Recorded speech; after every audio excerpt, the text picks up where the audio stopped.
Boa tarde, eu sou o professor Zé dos Santos.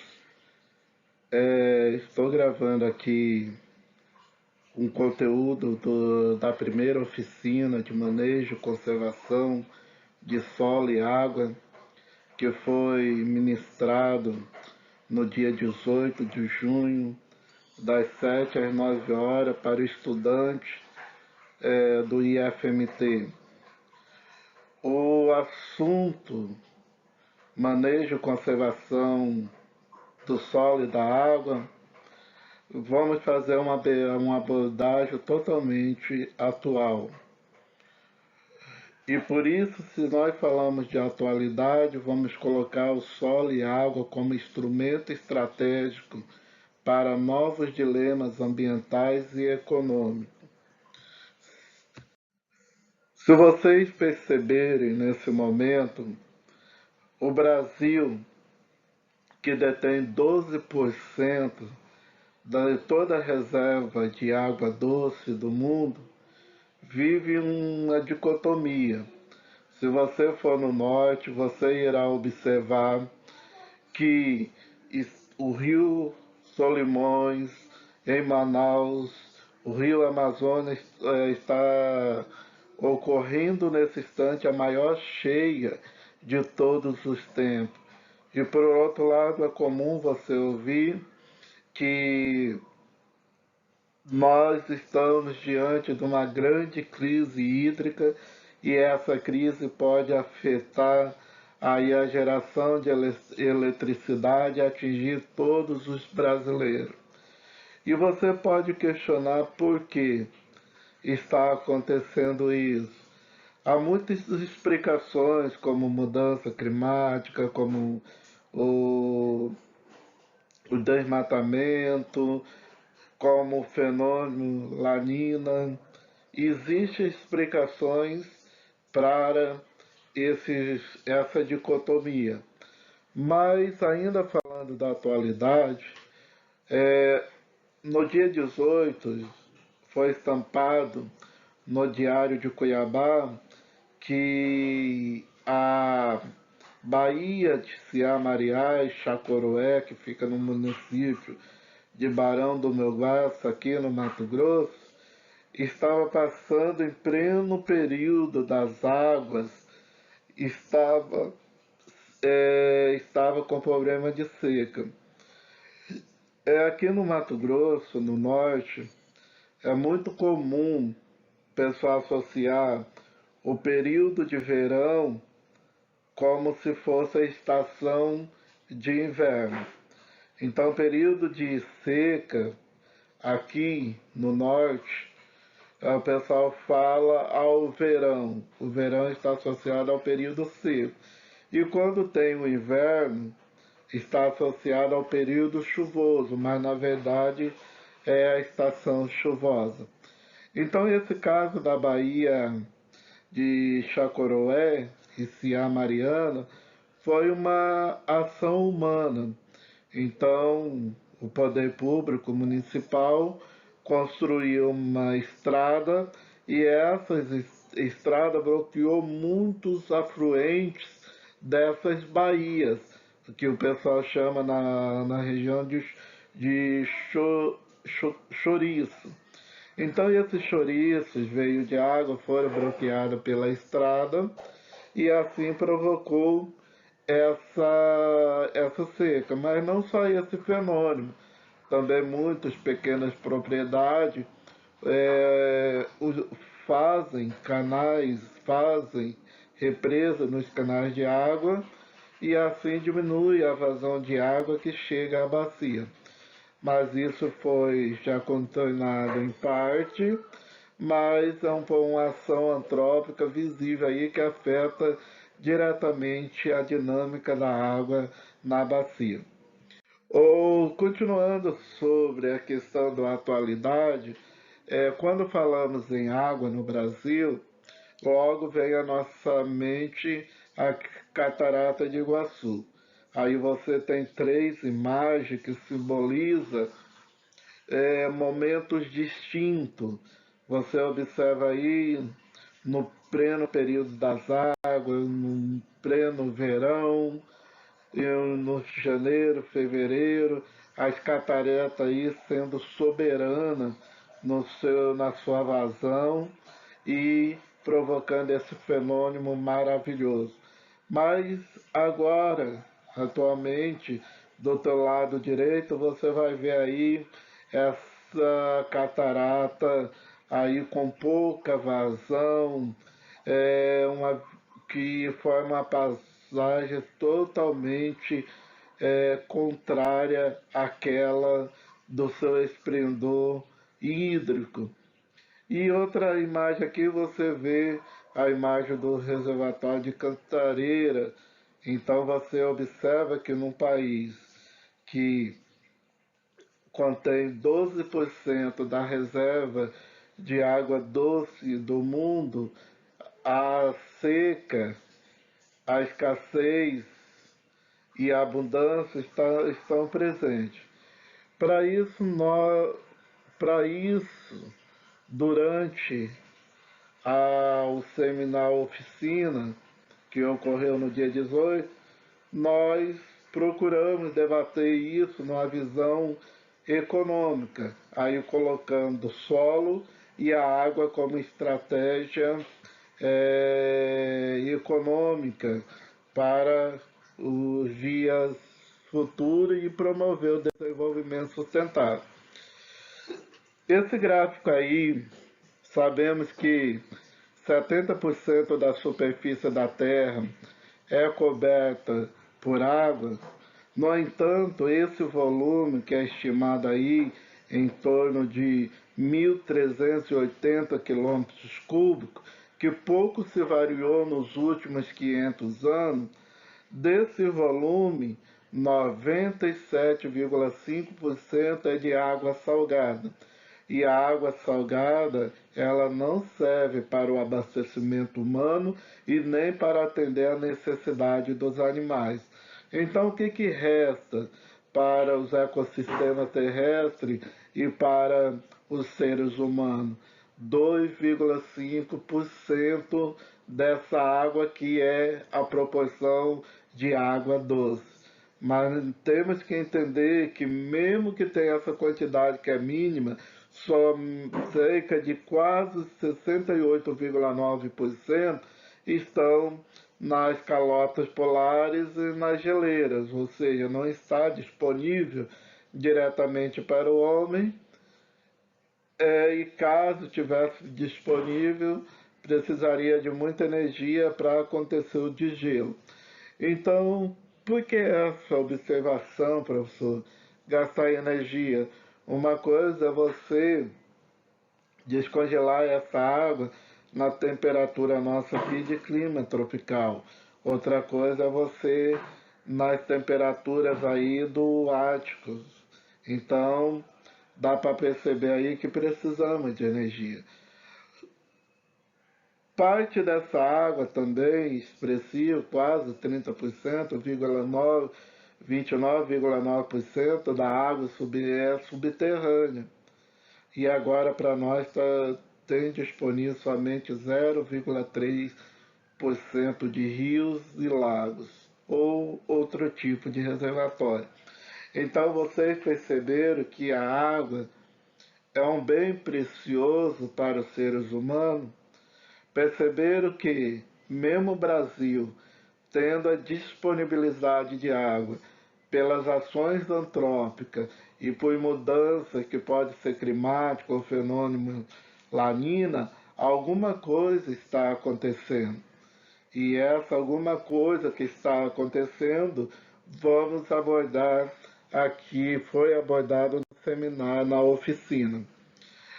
A Agenda do 2030 trata da questão da sustentabilidade no planeta. É uma agenda proposta aí pela ONU, e nela você tem 17 objetivos, os ODS. E o sexto ODS, ele trata da água potável e saneamento. Então, o objetivo é que até 2030, todas as pessoas no mundo possam ter acesso à água potável e o saneamento para todos. Ah, Zé, aí, mas professor, como assim? Eu não tenho água para todo mundo no planeta? Não, infelizmente não. Quando você percebe essa cena aí, você tem escassez.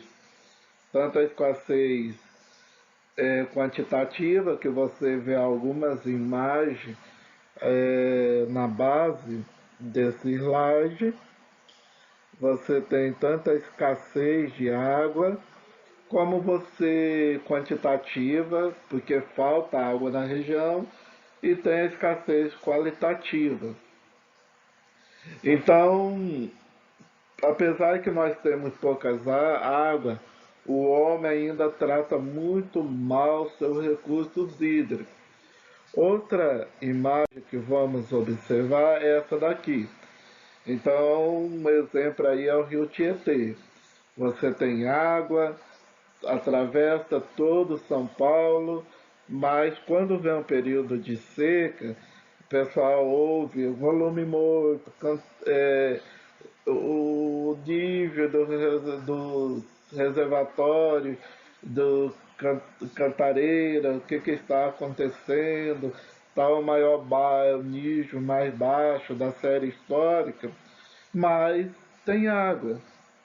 O Rio Pinheiro, o Rio Tietê, mas essa água, ela é uma água que não está disponível ao homem, foi degradada, de má qualidade.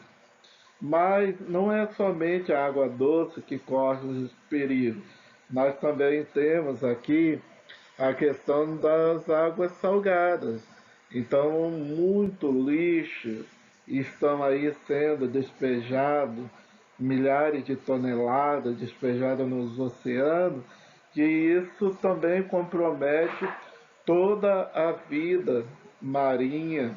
O que vocês observam aí na imagem, pessoal utilizando o oceano como depósito de pneus, o pessoal utilizando o oceano é, como despejo de plástico, tem muito acidente com animais, vocês estão observando aí na imagem, o leão marinho, a foca com dificuldade, e por último aí você vê uma pessoa aí mergulhada entre o lixo. Então acontece que a escassez quantitativa e qualitativa, principalmente a qualitativa, é uma ação antrópica. Então, essa ação antrópica, se é feita pelo homem, o homem consegue corrigir ou procurar outras alternativas para que eu tenha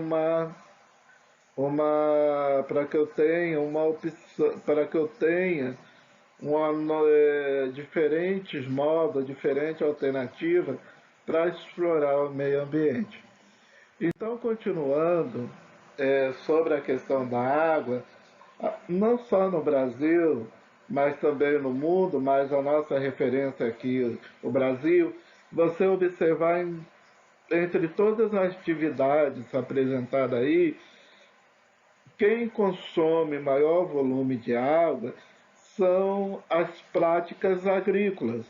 Então você observa que a irrigação, olha, mais da metade, 67,2% da água consumida das nossas regiões hidrográficas, elas vão para irrigação.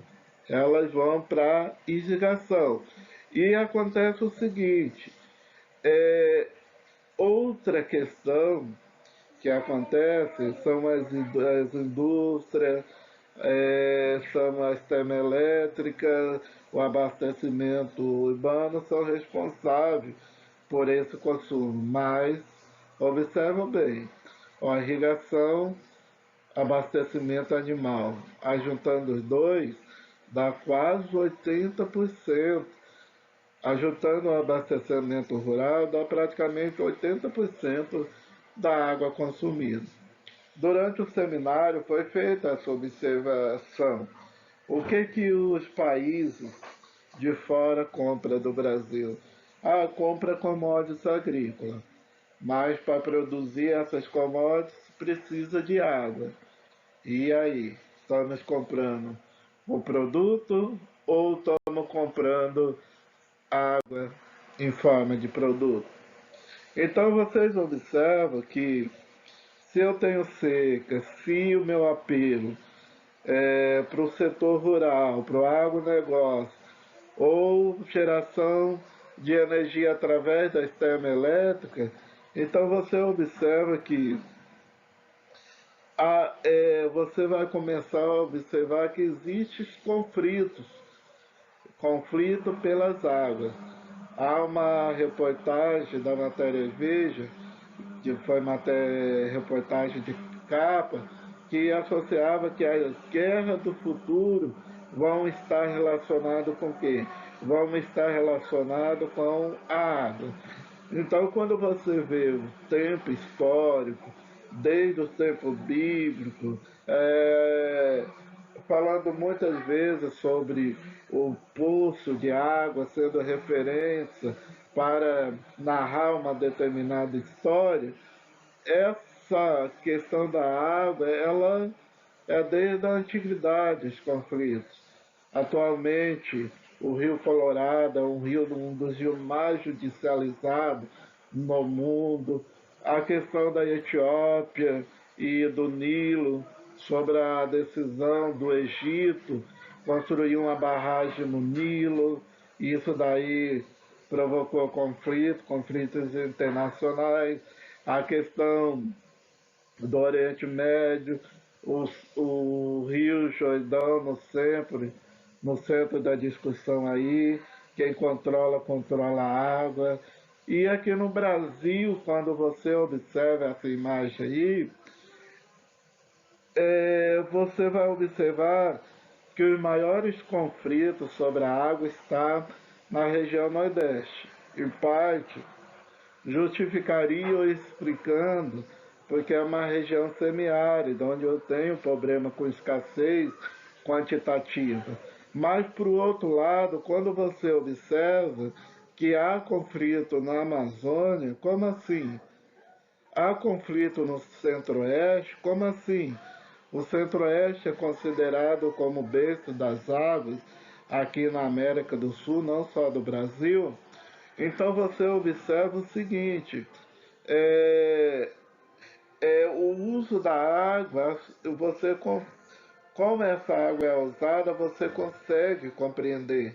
Por exemplo, no Centro-Oeste estão as maiores áreas de cerrado, e essas maiores áreas de cerrado, elas estão onde estão as grandes lavouras, as grandes irrigações, e assim naturalmente há conflito.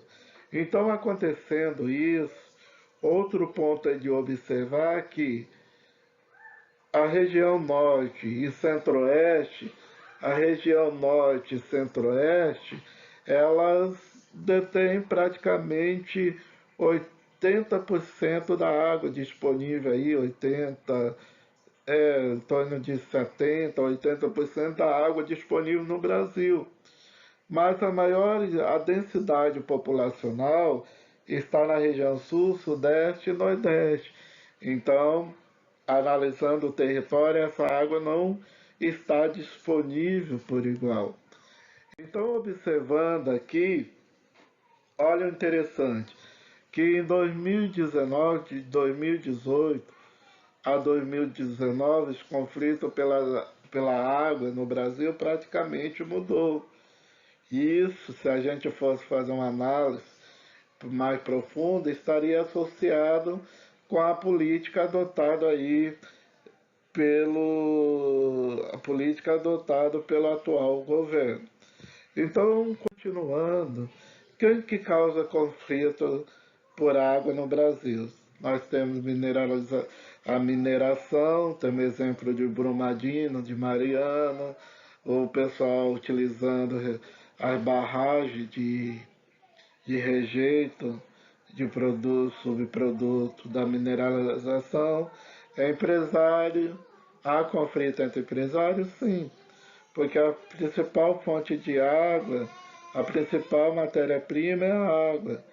E assim, há conflito entre o empresário e o lavrador, que quer água para irrigação, entre empresas dentro da cidade, um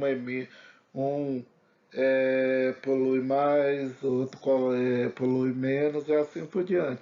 As hidrelétricas, os conflitos das hidrelétricas aí estão associados a, a, a questão da remoção de populações aí que estão centenas de anos morando numa região, chega esses empreendimentos aí e retira essas pessoas dessa área e elas perdem as suas identidades cultural, elas perdem a sua renda e desestabiliza toda uma família.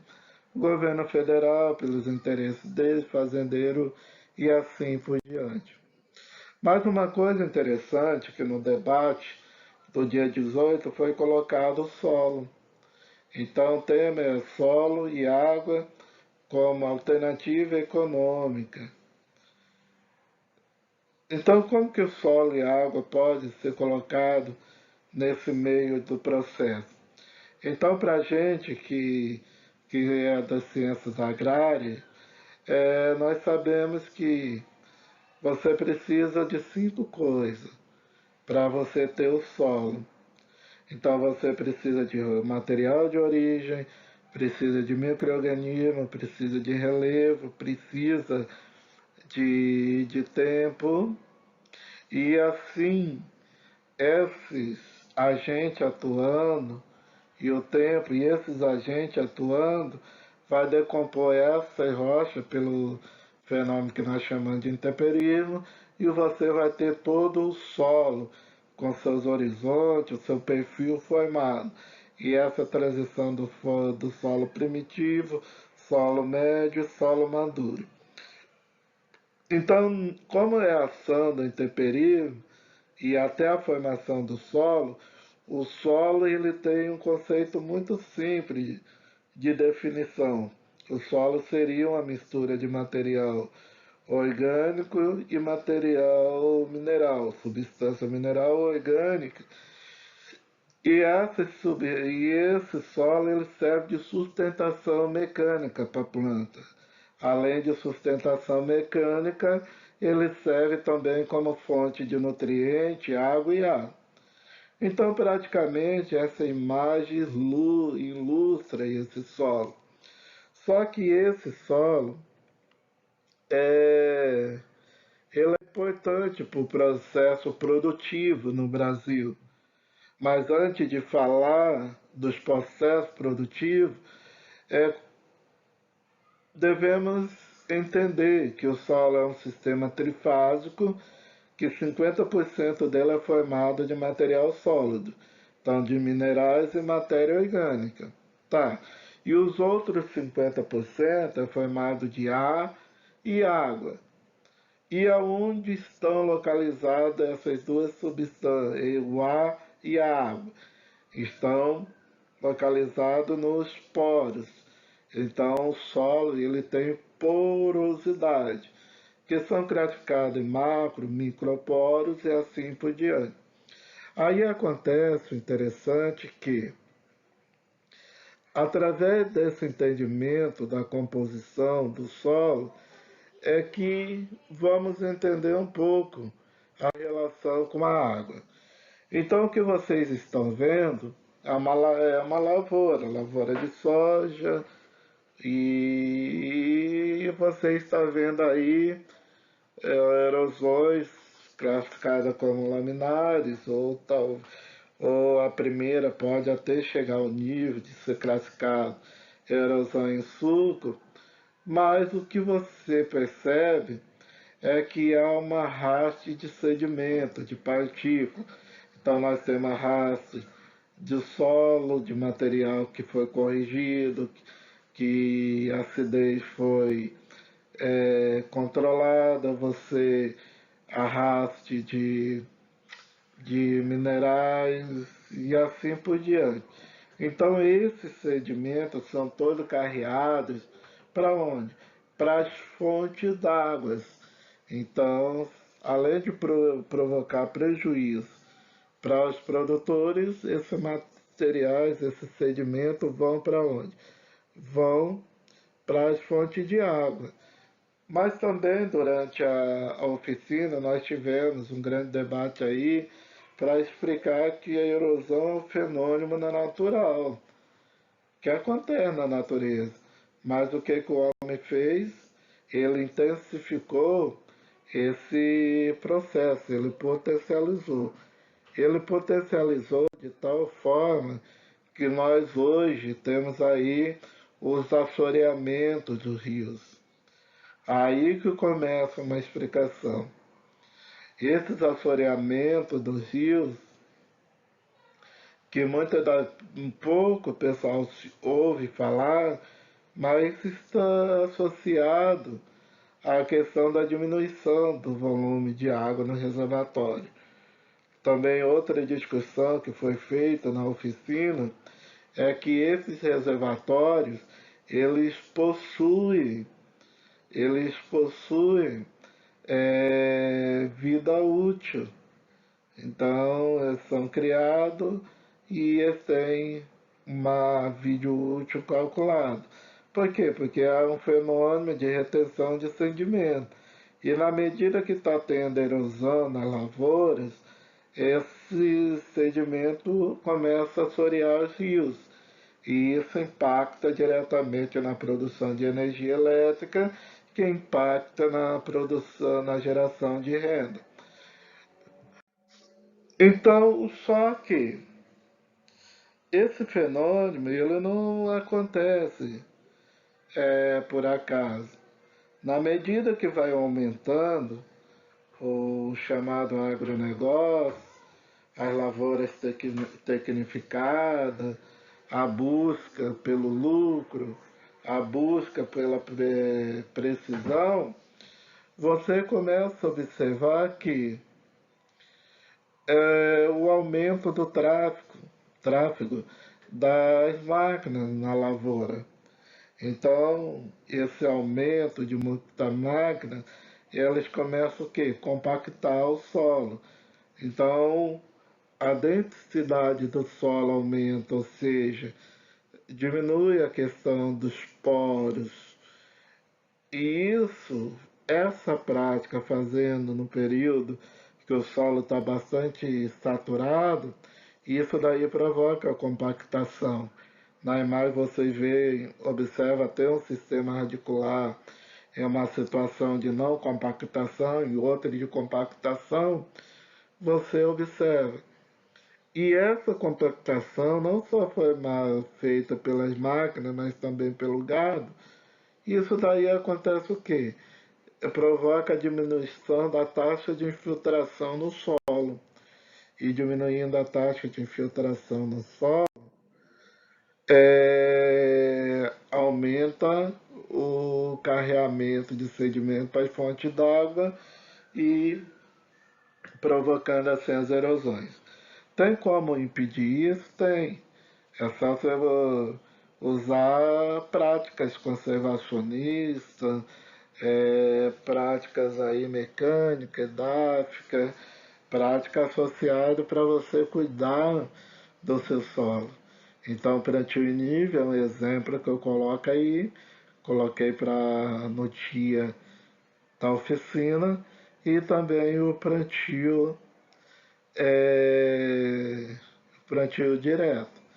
Então aí você consegue melhorar a estrutura do solo, adicionar, melhorar os agregados, a diminuir a compactação quando você utiliza plantas descompactadoras, e isso seria uma alternativa para não provocar problemas no solo. Então, se nós cuidarmos do solo e da água, consequentemente, isso que nós ouvimos falar que o agronegócio é pop, que gera economia, tanta propaganda do agronegócio, nós vamos aí ter uma situação de sustentabilidade. E é isso que procura. Então a oficina ela tratou dessas coisas. Apesar que nesses vídeos eu faço uma síntese e eu coloco esse ponto por causa de problemas técnicos, não consegui gravar a oficina, mas que todos aqueles que estão interessados aí começam a ver a questão do uso do solo com a preservação dos recursos hídricos. Então, obrigado.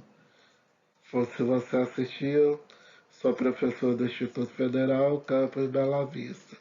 Um abraço e lembrando que essa apresentação foi feita com muito debate na oficina Manejo de Solo, Manejo e Conservação de Solo e da Água, que aconteceu dia 18 de janeiro de 2021.